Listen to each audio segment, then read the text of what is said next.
think it's always confusing how we present these things to drinkers. I don't know that there's a right way to do it. I don't know if it's over communication or under communication, or if it's beautiful visuals or just like subtracting that totally. And I'm opting for in my cider now to just say nothing. Like my labels have no communication whatsoever, and I'm going to see how that goes. Kind of more like wine does. We're just not going to tell you anything, and we'll see. I don't know. Hello, my name is Ria Wincaller, and I am the producer and cider MC of this weekly podcast, where we speak with makers, cider enthusiasts, and folks within the cider trade from around the world. Hip, hip, hooray! Bringing us into episode 415 of Cider Chat, we were hearing from Ryan Burk talking about what to put on a bottle of cider in terms of the label, just how much info you put on there. And this was part of a greater discussion on a panel that was pre-recorded at CiderCon 2024. And that is a featured conversation this week. It's all about cider hybrids and cider co-ferments. In fact, the title of this episode is called Cider Hybrids, Cider Nothings, or cider somethings. And the topics that get explored here are looking at, well, is this actually a cider? Can you call it a cider when you co-ferment it with other fruits? And there are some viewpoints where, look, if it's not apples, it's not cider. You have a fruit wine.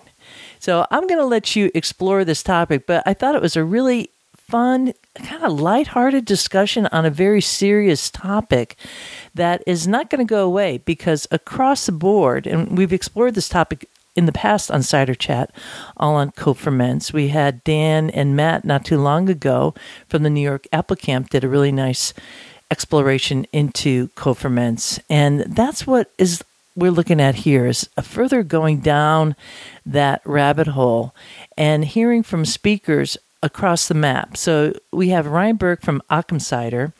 The moderator was Christine Hardy of Riley Cider. That's in British Columbia. Tom Oliver was on the panel. Tom is best known as Oliver Cider and Perry. Johan Sjöstedt of Pomologik, which is in Sweden. Kathleen Chery of Calche, which is a Vermont winery, also has cider there too. And Tariq Ahmed of Revel Cider. Some of these speakers have been on the podcast recently. At ciderchat.com, if you go to this here episode number 415, or you just put up in the search box, Tom Oliver, episode 366 will come up. That's a recent episode. Johan was on 399. That's number 399. And Tariq was on episode 405. These are all recent episodes. Ryan Burk was in season 1 of Cider Chat, and that was episode number 9, which reminds me of a monkey song. He's number 9, Mr. Babalina, Mr. Bob Babalina. It's kind of a weird song that the Monkees group, I don't know, that even got into my head. Anyways, number 9, right? And at that time, Ryan was the head cider maker at Angry Orchard, which might be familiar to some of you out there in Ciderville. So things have changed for Ryan, and obviously you could hunt down that episode too. There is that search box at ciderchat.com to help you do that. For this panel, they were looking at a number of different things. Christine of Riley Cider was a moderator, and she had the following questions: defining cider hybrids and co-ferments. So that led to a very interesting discussion. I like the levity of this panel. It was really fun. The challenges and regulatory issues in this category, the ingredients and techniques used, a little bit on that, marketing and consumer perception, which is what Ryan was just talking about, and advice for aspiring cider makers who want to work in this category. So stay tuned for that future conversation. It's going to be coming up shortly. But first, as always, we have a wee bit of news from out and about in Ciderville.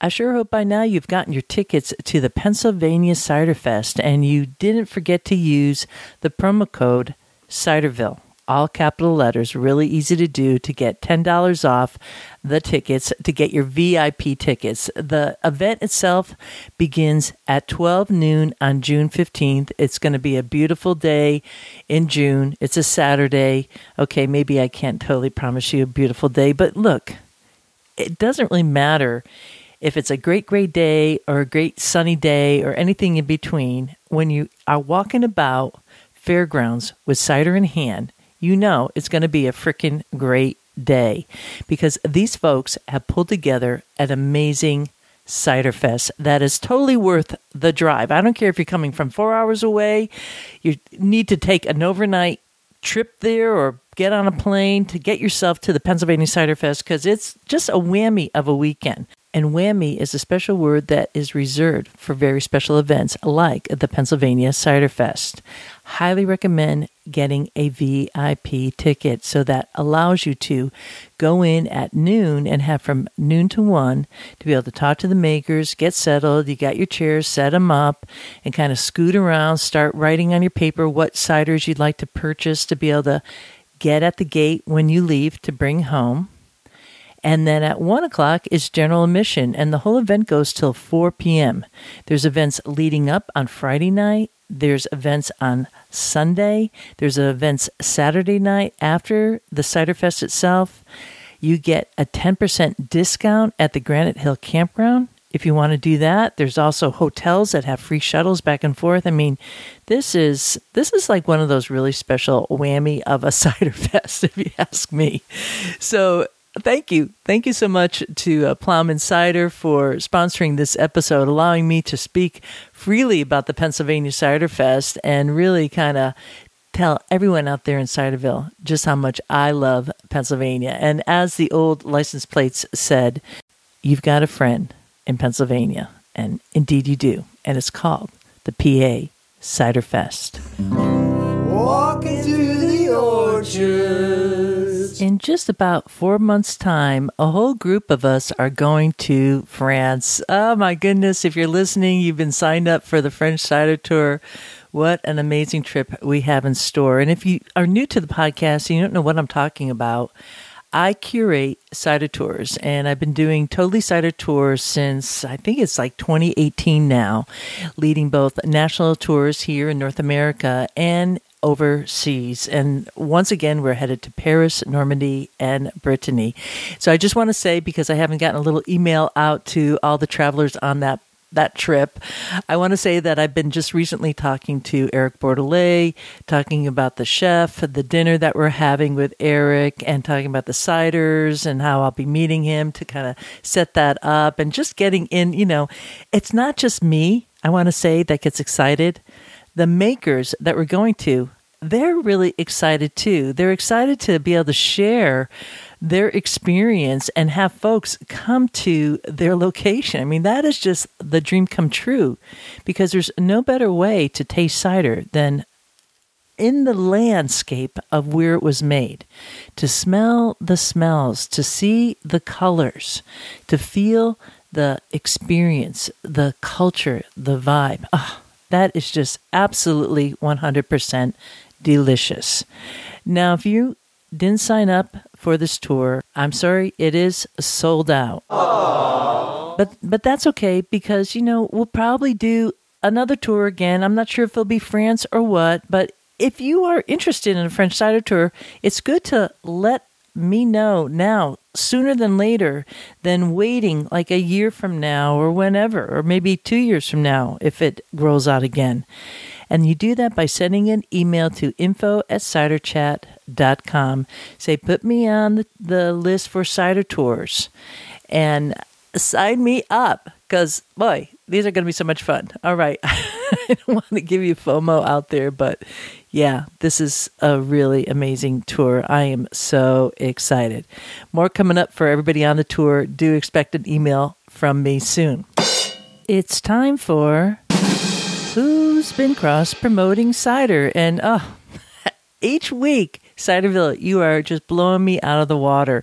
Some special ones. So last week's episode, number 414, was on B corporations that are certified. It was kind of what they call a beehive in a way. It was a panel discussion. It was with a coffee maker, a candle maker, a solar company, and a cidery that are all B Corp certified. And if you don't know what a B Corp is, I highly recommend listening to that episode. Absolutely fascinating. These are for for-profit companies that want to use their mission statement, their business, as a force for change in the world for the good, doing super powerful stuff. So Berkshire Cider Project's Kathleen, one of the co-founders of that cidery, which is based in my special spot of Ciderville in western Massachusetts, well, really the Berkshires, not too far. We'll be having an upcoming episode with them. You could count on it. They reposted that episode and talked a little bit about what B Corp certification means to them. It's just, again, so fascinating. So that was really nice that they shared it. Dean's Beans Organic Coffee, which is one of the B Corps that was on the panel, they shared the post. And I just want to say, I have my own special coffee blend that I've been getting from Dean's Beans forever. What's really neat about that business is they're based in a town that's always been economically challenged, if you will.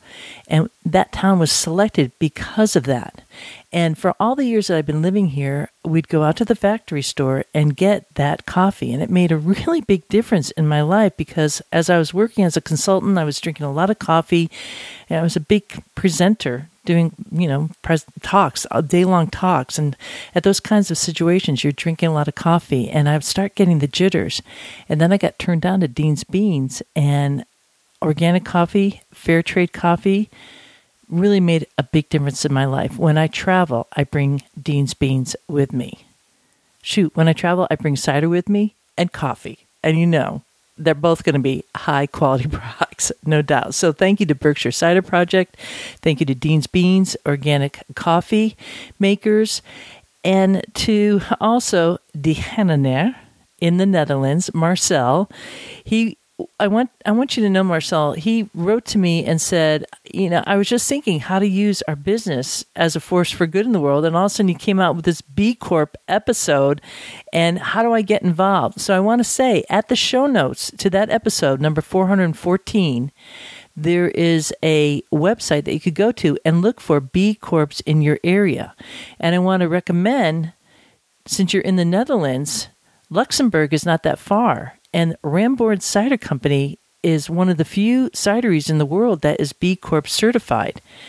Really nice people down there. They've been on the podcast. They are definitely using their company as a force for good in the world. So that's what I'd recommend. But also just put a search at that website looking for also local B Corps and see if you could get involved in a beehive.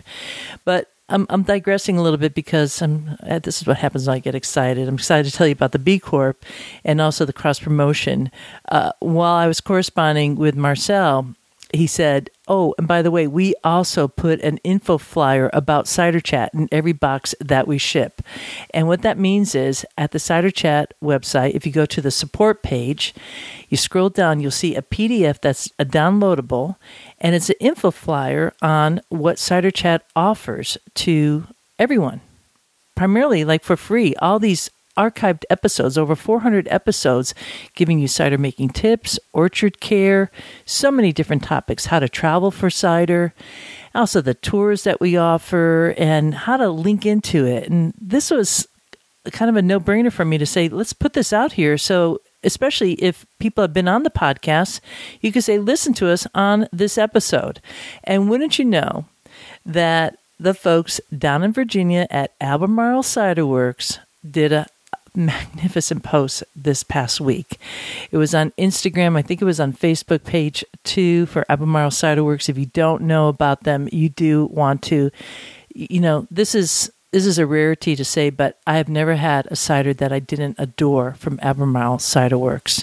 And really, to be quite honest, they just keep getting better. If you're going to grab a cider that you want to wow people at a level, you go for Albemarle Cider Works because it's so finely tuned. So there's a post of the two cider makers. You have Chuck Shelton, because the Shelton family is behind Albemarle Cider Works with a glass in hand. And next to him is Dave Timmerman, who is also the cider maker there. Dave has another full-time job, but he's like the cider maker working with Chuck.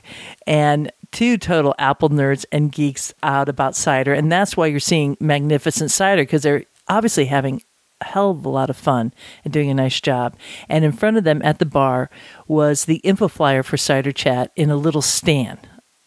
Blew my mind. It's a beautiful photo of them too. They just look so great there. And of course the info flyer does too.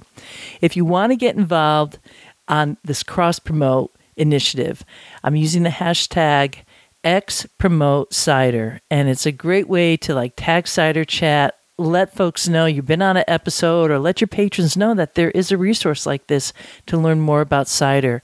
And it's one way to keep cider going up, right, which is the foundation of Cider Chat, and also to keep cider in the news. And at the end of this year, we'll be having a featured episode all on cross-promotion of cider.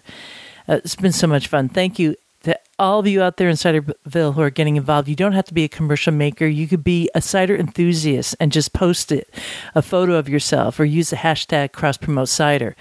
Which leads me to one more person I want to mention, Monica, who's a new certified sommelier in Italy. She has a new Instagram feed, and she posted hashtag XPromoteCider on her Instagram feed. And I will have a link in the show notes to all these folks here so you can start following her and what she's going to be doing there in Italy to really rev up the whole cider experience for visitors to that country and also for locals. So yay for all of us. Thank you so much for being part of Cross Promote Cider and keeping cider in the news. Up next is our panel discussion pre-recorded at CiderCon 2024, and this episode is number 415. It's titled Cider Hybrids, Cider Nothings, or Cider Somethings. You're first going to be hearing from Christine Hardy of Riley's Cider, then Tom Oliver of Oliver Cider and Perry, Ryan Burk of Occam Cider, Johan Sjöstedt of Pomologik, Kathleen Chery of Calche Wine, and Tariq Ahmed of Revel Cider, making this a very good time to grab a glass and join this chat. Welcome to the session on breaking boundaries. We're talking about cider hybrids. My name is Christine Hardy. I'm a co-owner and cider maker at Riley's Cidery on Bowen Island in British Columbia. And I'm also on the board of CINA, which is the Cider Institute of North America. We'll do quick introductions, then define what a cider hybrid or co-ferment is. So we'll start with you, Tom. Tom Oliver, Oliver Cider and Perry from Oakle Pitchard in Herefordshire in England, making cider and perry on the farm. Ryan Burk, owner and cider maker of Occam Cider. I'm Johan Sjöstedt from Sweden.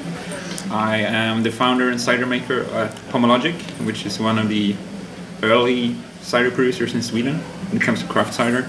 You might have heard of other Swedish cider producers, which we wouldn't call cider producers, but when I say early, that's in 2017. That's kind of where the cider revolution began in the north. Hi, Kathleen Chery, coming from Vermont. I'm the winemaker and co-owner of Calche Wine Cooperative.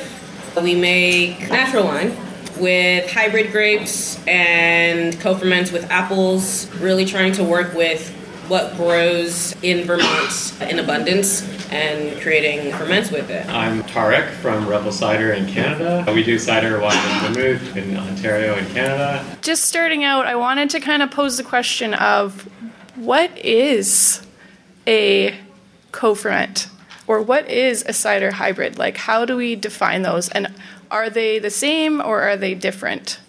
I think for me, cider hybrid, oh my goodness, what was the other term? Co-ferment? Co-ferment, sorry. For me, those encompass the same thing, just this idea of using the things that kind of grow in your environment, whether that is fruit, flowers, different botanicals.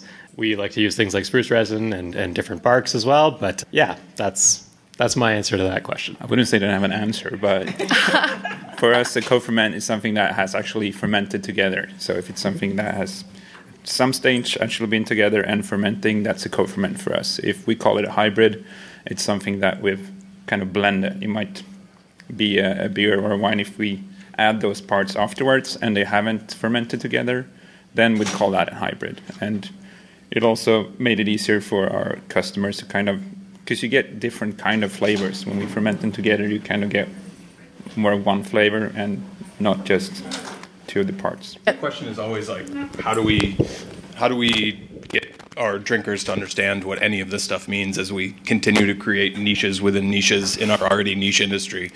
And I think it can get really confusing really fast when no one really agrees on what any of these things are.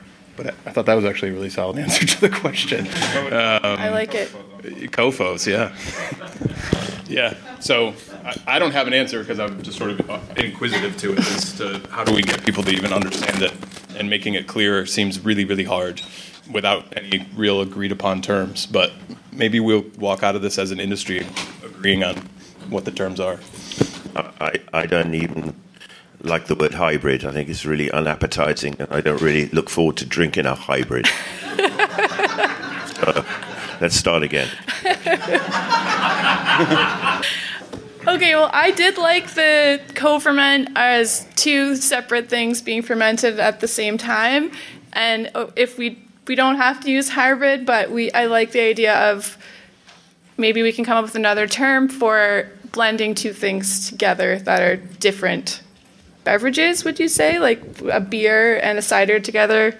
I always think it's challenging because co-ferment in wine means something, and like we've got this opportunity to grab at the limited understanding that drinkers have of what that even is. But when they're talking about it, it's two different grapes, generally, right? And so like if we ferment two different apples together, I don't think anyone calls that a co-fermentation in our industry. No. So we're like using this term that wine uses to describe something that we are then not doing.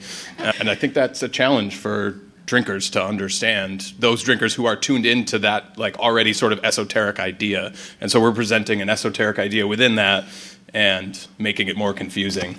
I'm not saying it's not the right word. I just think it's like, is it the right word for our industry to use? I don't know the answer to that. I'm going to suggest too that what I'm trying to do when I'm making drinks along these lines is to make unique and original drinks. So I'm not even sure that I want to use a word that's been used for something else before. I really would like a new, fresh, original word to describe it, because I'm trying to make it unique and original. So we don't even really need to define it. So let's just call it nothing. Okay, so I thought why don't we dive right in, because it's tough just having cider sit in front of you without trying it. So what if we try our first beverage? Brought to you by Tom. Would you like to tell us about this new... I'd love to tell you about this new drink. Okay, great. So I'm not going to do a tasting with you. So while I'm talking, please get stuck into it. Have a good smell. Really get in. If you can extract as much enjoyment from it as possible, that's what the whole aim of the whole process is. But I'm going to tell you a little bit about how it's made, and in a little bit of detail. The whole point between Johnny Mills from Mills Brewing and my collabs is that we wanted to create new experiences in the mouth, drinks that we think are bringing something special and new to the table. And we've done a number of collabs over the last 5 years. Foxpick was the first one we did. You're drinking Foxpick 5. So as much as I adhere to anything, that means it's the 5th version of Foxpick. And the whole point behind this is it's our homage to lambic beer. I wanted to create the sort of experience that I get when I drink lambic beer. I wanted to do it significantly using cider apple juice to recreate certainly some of that lactic explosion and feel in the mouth. And to that end, we use a variety of apple called Foxwell. This Foxwell is from trees planted in 1970, standard trees in a mixed standard orchard, heavily biennial. It's a high acid, touch of tannin apple, and it's the main apple we use for pointing up ciders and for giving acidity. With regard to this particular drink, this was started in September of 2021. With all our drinks, we have to coordinate things pretty well, because the wort has to be brewed early in the morning, and we like to press the juice on the same day. So this all happened on the 23rd of September 2021. The fruit was picked about 10 days before, sweated and pressed, and So therefore, the apple side of it's really, really simple. The beer side of it's a little more complicated, and I'm going to just read it because John has made a nice little effort here.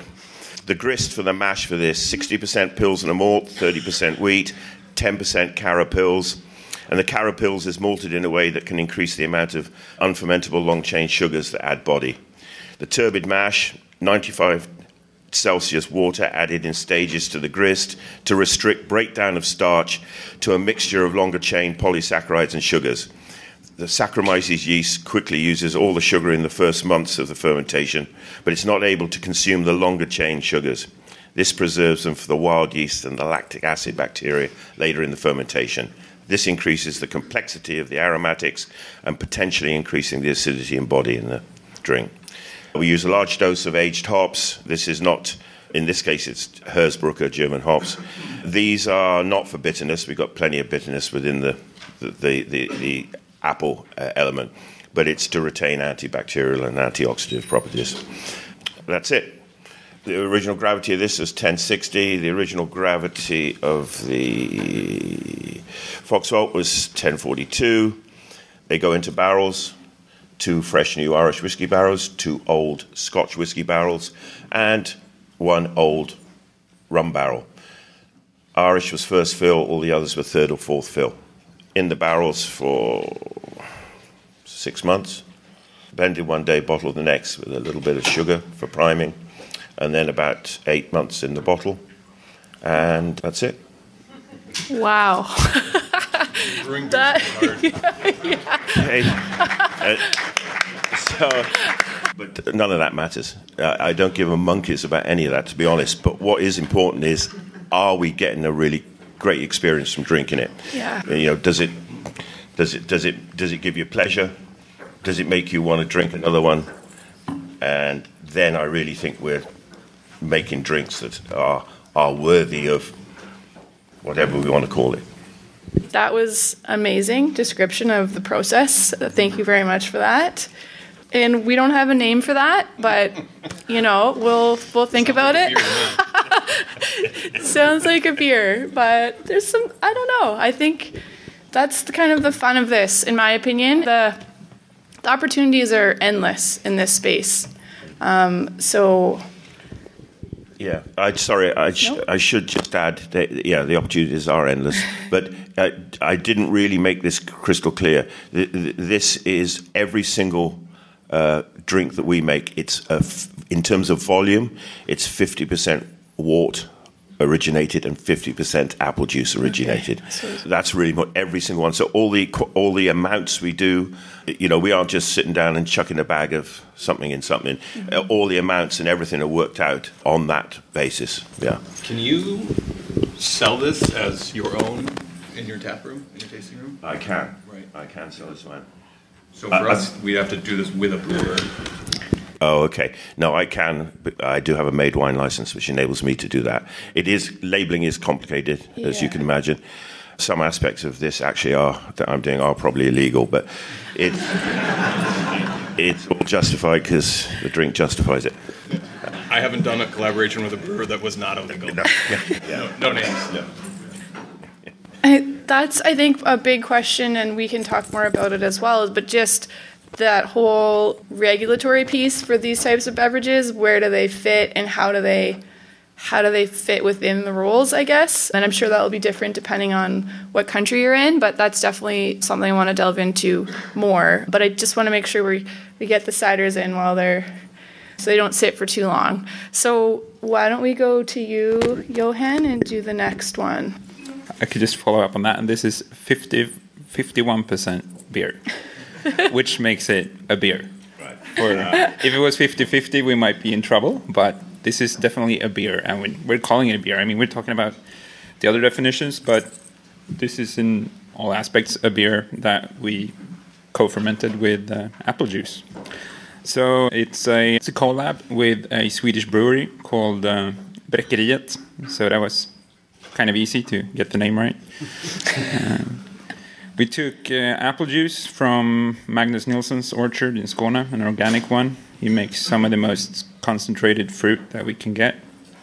And we brought that to their facility and we let it start spontaneous fermentation for a few days just to get those pickle yeast and get that fermentation started so we get as much from our side as possible. And once that really got going, we blended it with some of their aged beer, barrel-aged beer, which was 2 and 3 year old. And then we put it in barrel for another 3 months for them to ferment together.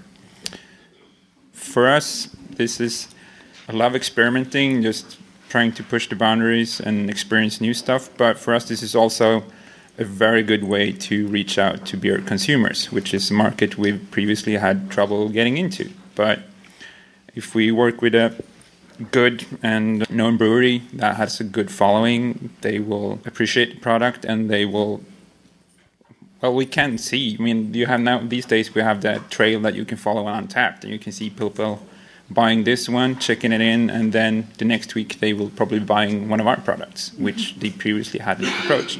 It's also for us, it's if we're doing collabs like this, it's very important for us that we actually show off the best of both parties. Mm-hmm. So I would not be doing this if I wasn't confident that you would have both the aged wild ale character from Bräckeriet but also a bit of fruity juiciness from our side. It's been a way to help beer drinkers access cider in it. Yeah. Definitely. Do you know what apple varieties are in the cider piece? It's Ingrid Marie and Aroma, which is the 2 most common varieties in Sweden that are planted. One of them is developed in Sweden, and the other one is a heritage variety from Denmark. We don't have any history of cider apples. All we have is culinary apples. Culinary. Thank you, Johan. So the final beverage we have for you to try today is from Kathleen. You want to tell us about it? Totally. So Corsu Ceres, it's a pet nat cider and grape co-ferment. And to dip back into that co-ferment cider hybrid, I'm more on the grape winemaking side of things. So the cider hybrid term is not as familiar to me. Co-ferments, we definitely talk about that in the different grape co-ferments, but also in this like cider grape co-ferments. A lot of the work that I do, like I mentioned earlier, is gathering all sorts of fruits. In a general sweeping term, I still call that a co-ferment. Also on Johan's thing of like everything fermenting together at the same time or within proximity. That's how I also describe a co-ferment. So this is, I work with cold hardy hybrid grapes. The things that can really withstand our like negative 35 degree winters. So this is Frontenac Gris, Frontenac Blanc, whole clusters in a tank that first was submerged in Marquette and a Marquette Rosé. So I guess before I get into that, a bit also into my co-ferments has to do with like logistics, has to do with the season. And when I made this, we had 3 days to bring in all of our grapes and apples because it was raining for weeks before, planning to rain again afterwards. So the name of the game was get everything in, press it, move it on. So got that whole cluster Gris and Blanc into tank, submerged that under a Marquette Rosé for a few weeks. Then I opened the tank and just pulled that Marquette Rosé and made a different wine. Afterwards, I got apples from my neighbor Tucker, which is just like right around the corner from us. And he has a really beautiful blend of dessert apples. Got that in, pressed that off, and put that on top of those whole clusters Gris and Blanc. Again, submerged that for about a month. Then I pressed all of that out together, made half of it into a pet nat that you see in front of you, and the other half, I continued to let that go dry, then put that in a can, force carb that, and that is called Beloved. There's a little bit of fizz. I think it's shown all right today. It was traveling for sure. And yeah, a little lively cider, a little rosé color. Definitely, I think what's important with the co-ferments as we're bringing them into market, as Tom was saying, with like trying to make something good. Like, it doesn't matter if you're doing these kooky things. Like, it has to be like enjoyable for folks first and foremost before I think the naming of the categorizing it is important, because if people are enjoying it, they're like, oh, I want that thing. And maybe they'll come up with their own term for it. I really love just what you said about and you said this as well, Tariq, but like using what's around you and following with what's happening and pressing and using like with the timing of that. That is a really important piece to the craft of making these types of beverages.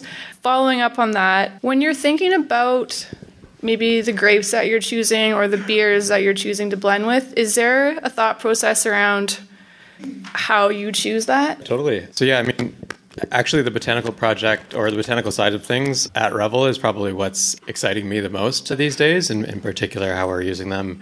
We've just like started making them into vermouths because you kind of expect a little bit more of a botanical element in a vermouth, and I find it like fits that realm a little bit more. Even more important than, finding a definition that encompasses all of these very unique things that we're doing. I think that story of using the things that kind of grow around you and kind of showing folks that, these life forms that we walk past every day and kind of don't really give a second thought to because, we buy the same 20 species in our grocery stores every week. I feel like that feels a little bit more important, certainly, than the definition. And I mean, even from a sales perspective, I think people can connect with that story a little bit more as well. Just of like, yeah, I never, would drink dandelions in a beverage if you hadn't made it for me. I say dandelions, the cider that doesn't exist in front of you, the cider that was blended with Marichal Foch grapes and dandelions as well. But yeah, that's like one of the kind of most exciting, but also feels like one of the most important things of what I do. But yeah, that's also the story like I want to listen to as well about all of these products. For sure.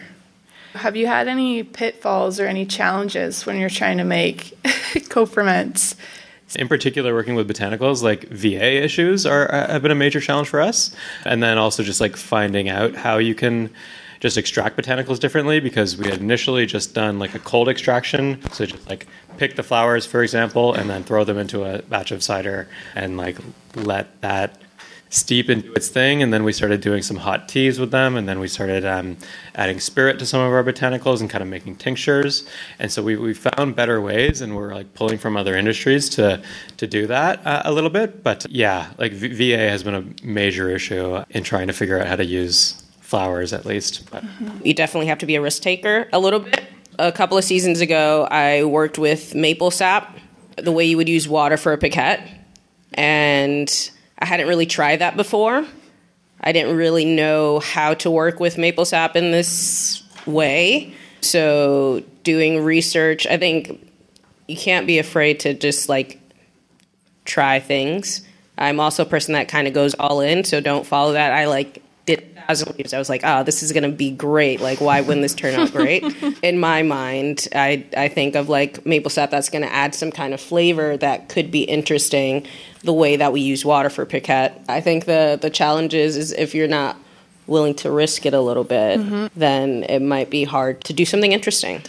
And there might not be someone else who's doing something like what you're doing, so you can't try it. It's just palate forward winemaking, for sure. did it go Taste. It did not go roby. I heard that could happen, so we kind of moved fast, and then we pasteurized it after it went to can. And it was like a crazy hit over the summer. People loved it, so hopefully I can do that again. Yeah. That's the other thing, replication. Like, do you think is possible to a degree to replicate that again? I guess like all of us, it's season dependent. So this past season was pretty bad for maple where I am, even though we have maple trees on the property, and that's where we use the sap from last season. All of it went into syrup because that's what it was the intended use for that sap. The previous year we had like an abundance of it, so we were able to play around with it. So this season we're not going to have that. So far I haven't been able to replicate. This is I just finished my third vintage with Calche, and there are all these things that I really want to replicate, but our seasons have been so drastic. The first season was season of plenty. Second season of rain. This past season, we had a crazy frost. So replication is kind of hard when you're flowing at the whims of nature, for sure. Well, and I think that also just speaks to, your environment, what you have around you, and it's going to depend on the year. And maybe having more options with different fruits allows you to still produce, right? Even if, the apple harvest has been affected or whatever, you've got other options, hopefully, when you're able to use what's around you. One advice that I could give, a lot of what we do is just fucking around and finding out. And sometimes you find out that this was maybe not what I had in mind. And then usually for us, it's just give it time, because I tend to just stress out, this is not what I expected, and what am I going to do with this? Could I blend this with something? But usually just leave it and forget it in the back of the cidery for a few months or a few years. Then we usually end up at something quite beautiful. So that's the advice I would give. Apart from that, just try everything. One of the major screw-ups we did was when we started doing co-ferments with grape skins, because in Sweden, we don't have that much grapes, so we work with a few urban wineries, which are not in the same place as we are. So we shipped the spent pomace after pressing, and that was not a good idea. That was the most VA things we've ever done. After that, we started putting the grape skins in the juice directly, which was a game changer. Sorry, this is more advice than pitfall. Advice is great, right? Everyone appreciates the advice, for sure. For me, the challenge in all of this kind of work is making sure that it tastes like cider, or at least what I think cider should taste like. I think a lot of times cider gets lost in the conversation or gets lost in the aroma or the taste. Other things can be so powerful. So the challenge for me is always approaching this kind of work with the mentality that I don't know anything, and really getting to learn whatever the other thing is to the best of my ability, or however much time I have to do it. And so in a lot of ways, this work for me over the years has been in collaboration with other people, brewers, winemakers, distillers, whoever, because they tend to know more about the other thing I want to work with. So first and foremost, it's an opportunity to learn and work with somebody who knows a whole hell of a lot more than I do about something, and then finding a way to represent that, but never letting it over-represent what matters most to me, which is that it's cider. And by volume, or in the sort of craft world of things, we put a bunch of fruit in something and call it crafty, and it's COFO and all that stuff, but like at some point it crosses the line and becomes fruit cider that's in a can at the grocery store, but if that makes sense, right? So things just get lost and things get covered up, and like all of a sudden it's just a Alka Pop, even if you made it, 500 gallons of it and put it into 750. So like, how is cider still coming through and being defined is, I think, a challenge, because other things can be so powerful. Those are the challenge, but also like challenge accepted. It's like the fun part of it. Like, how can we really represent who we are as an industry in these kinds of drinks? I hate to disagree with my learned friend, am I right? But yeah, in this case with us, I'm definitely not trying to make cider. I'm trying to make a drink that confuses the consumer. Is it beer? Is it cider? Because for some people, it's a beer. For other people, it's distinctly a cider. And we're trying to walk that area between the two. And for me, that's the real playful, fun part of how we approach it.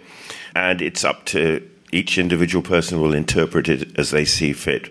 But I would never claim that our hybrids, co-ferments, are ciders. They are absolutely unique individual drinks in their own right. So I just want to go back because in terms of, you were asking about how we look at these and when we're looking to do another one, etc. Well, we've done quite a few now, and that's another part of, as Ryan said, the learning. So we've done a Perry one, and when we looked at what we thought might go well with certain Perrys, we sort of instinctively went towards a more lager style wort because we thought that would work really, really well. And indeed, I don't say we were right, but they've all gone, and we've done that a number of times. Then we also started looking when we started to use some heavy hitting tannic cider apples like Dabinet, what would work well with that, and we went to a sort of fairly hard hitting red ale style of wort, and that once again brought out some of the nice things from Dabinet, and that worked really well. And we've done a more celebratory champagne-orientated one where we did go back to a Belgian-style drink. So, there's a lot of good things to get out of that combination of different things. We've, of course, never had a single failure. And do you call it one of the champagne and cider beers? And it's great to hear that everyone thinks volatile acidity is a bit of an issue, because our greatest success on that thing was we grow a lot of strawberries in Herefordshire as well, and I thought it would be a marvelous idea to pitch a load of strawberry juice into a foxpick wort. This was probably 6 years ago. Anyway, I'm pleased to announce that there still is rather a large amount of sort of strawberry foxpick vinegar. Olives, if anyone comes and they want some, it's free to a good home, because there's never such thing as failure. Yeah. The other observation I'd like to share, which sort of amuses me a lot, is if you look at what ratings things are available on the internet, Johnny Mills gets a much higher rating for Foxpick 5 than Oliver's Cider and Perry does. Now, I don't want anyone to read anything into that, but it's just one of the strangenesses that goes on. The consumer. Yes. Yeah. Okay, so I want to just talk a little bit about the production considerations in terms of how you market these products, like where they go on the shelf, and maybe a little bit about, in your respective countries, what the regulations are. A couple of us had a little conversation earlier on about how bad we all are at sales.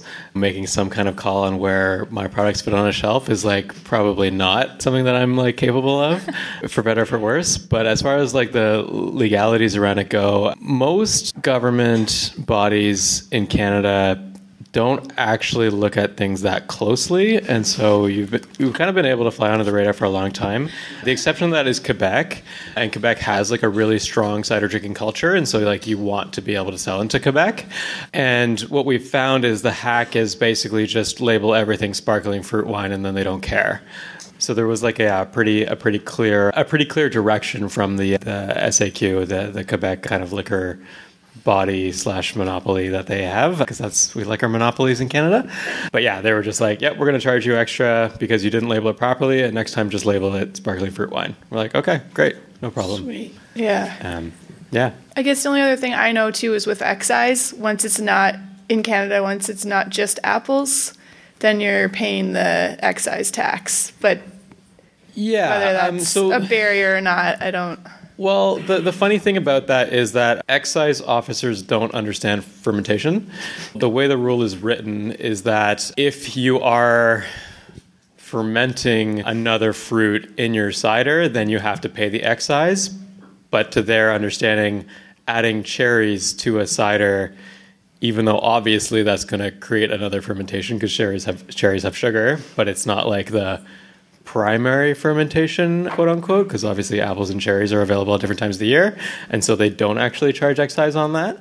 And it's just straight up a poor understanding of how fermentation works, but we're going to ride that until they figure it out. So yeah. Absolutely. Yeah. Awesome. Yeah. Thank you. The government doesn't know how to categorize. It is very challenging to get an approved label for the kind of ferments that we're working with, that I'm producing. The first bottle we ever released was a piquette that I added cranberries to, and I used maple syrup as a dosage, and all of those things made it not a wine for Vermont.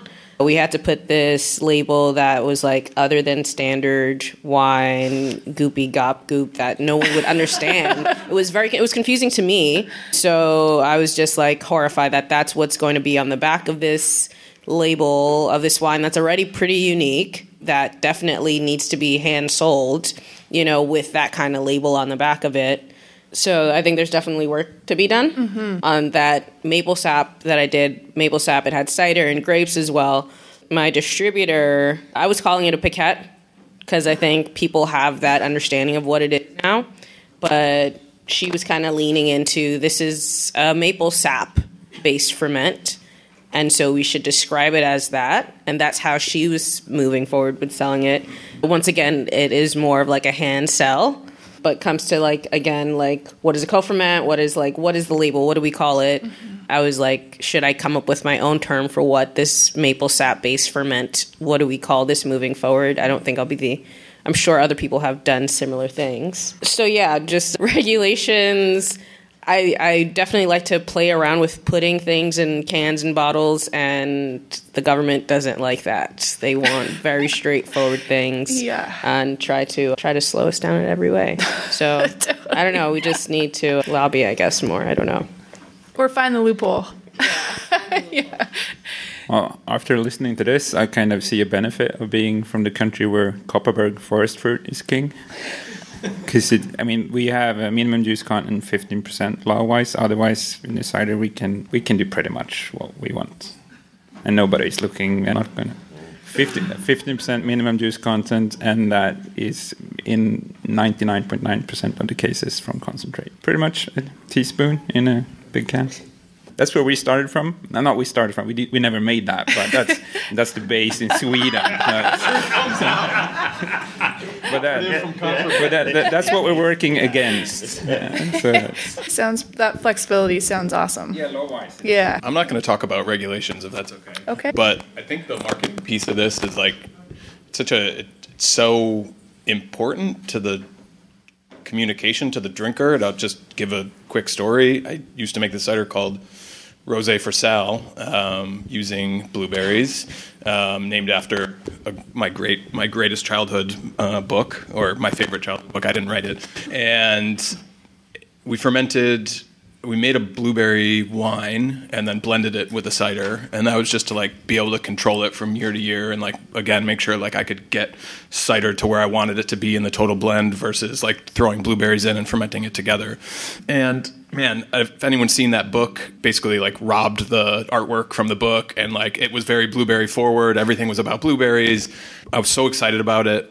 I thought it was a great cider, and we put it out into the world, and like all the consumer feedback was like, does not taste like blueberries. And I was like, well, it does. They're just fermented. So we tried to do this whole blueberry conversation and like deliver this message and this beautiful artwork, and then in the end, like all the feedback was like, no, fuck you. That doesn't taste like blueberries. So I think I just sort of add that story in as I think it's always confusing how we present these things to drinkers. I don't know that there's a right way to do it. I don't know if it's over communication or under communication, or if it's beautiful visuals or just like subtracting that totally. And I'm opting for in my cider now to just say nothing. Like my labels have no communication whatsoever, and I'm going to see how that goes. Kind of more like wine does. We're just not going to tell you anything, and we'll see. I don't know.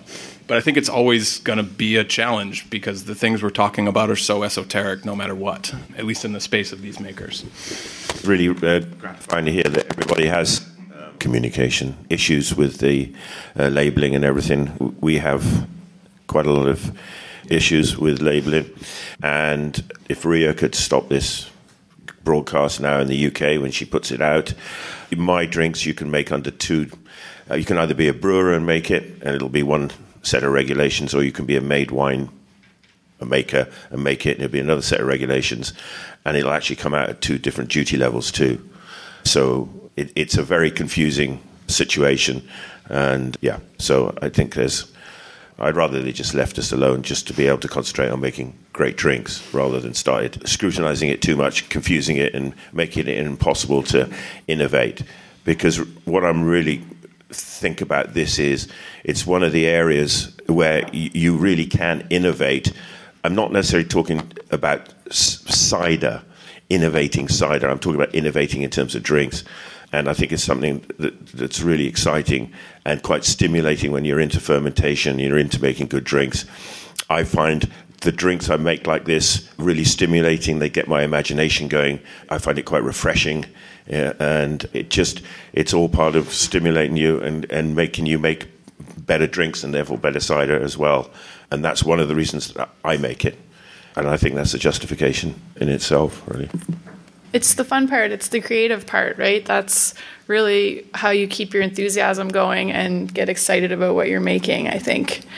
Wanted to ask you all what advice you would give anyone thinking they might want to make a hybrid or co-ferment. Like, what would you tell them if they're making one for the first time? I've got the mic, I'll start. Don't copy, be original. Wow. Wow. know everything you can about the other thing, and find a way to represent it and yourself in your cider making so that shines through and is part of the story. At least that's what's most important for me. My big recommendation would be make collabs. I mean, meet people from other disciplines, discuss it on forehand, and what can we do, how can we do it, and meet up, do it, and then discuss it afterward once it's done and how it develops. That for us has been crucial. It's just a learning experience to learn from brewers and winemakers, and I mean, there's always more stuff to learn. And if we can talk to people who know a lot of other things, which is close to what we're doing, you will develop so much faster and it will be better products. I'd say taste everything all the time. Lead with palate-forward cider winemaking. Don't be afraid to try new things, as the mic drop said earlier. Yeah, that's my advice. Just like follow your heart, try and blend things together that you think are going to taste good. And I would push back on trying to make it taste like cider, because sometimes it's more fun to play in other worlds as well. Find links to all the speakers in the show notes for this here episode number 415 at ciderchat.com. I have a little email here I want to read to you that came in from our newest patron of Cider Chat. That is Locust Grove Brewing Company, which is based in Milton, New York. And Milton, if you don't know, is on the west side of the Hudson River. And this particular brewery / cidery, they use all their fruit from their orchard. And they also have quince, too. In fact, there'll be a link in the show notes. And because they joined at the Cider Going Up campaign level at the Cider Chat Patreon page, they are now listed at the website for Cider Chat on that page, which has a number of folks on that page. You're going to see Ross on Y Cider and Perry Company, Duck Chicken, also UK, Spacetime Meat and Cider Works from Dunmore, Pennsylvania, Insider Japan, Esoterra Cider Works in Dolores, Colorado, Taddy Bogle Cider Works in Acme, Pennsylvania, Bent Ladder Cider and Wine, which is based in Ohio, Press Then Press, which is an online cider shop, the American Cider Association, Oliver's Cider and Perry, which is based in Herefordshire and Occam in Herefordshire, and now Locust Grove Cider and Brewery, based in New York. And what I ask all folks who become patrons is to tell me a little bit about your journey. Now, Maddie, who is a head cider maker there and has really been holding the ship afloat on this new endeavor here, kind of new. I mean, it's a happening spot. They have a tasting room that's open 5 days a week and everything. She wrote to me and told me a little bit about, well, her journey to cider. So here we go. She wrote that they found out about Cider Chat from a mutual friend of ours called John Edwards. And John is not John the cider maker at Raw Cider, who we all know. John Edwards is on the East Coast here, and he was on Cider Chat in episode 133. I highly recommend watching this episode at the Cider Chat YouTube channel because we synced the audio with his PowerPoint presentation, which is all on the chemical fingerprints of cider. He does analysis of cider. So it was John who turned Maddie on to Cider Chat. And when I asked her a little bit about her journey with cider, she wrote that she was always interested in agriculture and did her internship at a winery, came home, and a couple of years later, my fiance's father opened up a brewery / cidery called a Locust Grove Brewing and asked me to manage and make cider. And I barely knew what I was doing, but 3 years later, we are still here. And in regards to her favorite style of cider, she loves a dry cider, somewhat tannic cider. She's curious to hear what people think about hazy ciders. I'm kind of curious. I just really want to throw this out to Ciderville. If you have some thoughts on hazy cider, send your thoughts this way. Send an email to info@ciderchat.com. And we might dig into this a little bit more because certainly there was the Downey cider was well known for always having hazy cider. I remember when it first came out, I was like, wow, look at that. That's a hazy cider. It's kind of like a New England hazy IPA. So great question, Maddie. Really love it. And thank you so much for becoming a patron of Cider Chat. We'll be checking out your cidery. Once again, it's Locust Grove Brewing Company. Kind of an interesting thing, right? This is how breweries and cideries are coming together. And how cool is it? They grow all their fruit, and she had a full list of all the apples there. In the meanwhile, if you are like Maddie or John Edwards and so many of the other patrons I just mentioned who get value from this podcast, do consider becoming a patron today. You could hit the donate button at ciderchat.com or become a patron by going to the Cider Chat Patreon page. That's spelled a Patreon. Google that and Cider Chat. And with that, I leave you here. This is Real Wind Caller signing off for now. Looking forward to seeing you in Ciderville. Drink it like this. There is a reason why we do it like this. There is a reason why we do it like this. There is a reason why we do it like this. There is a reason why we drink it like this. There is a reason why we do it like this. Yeehaw!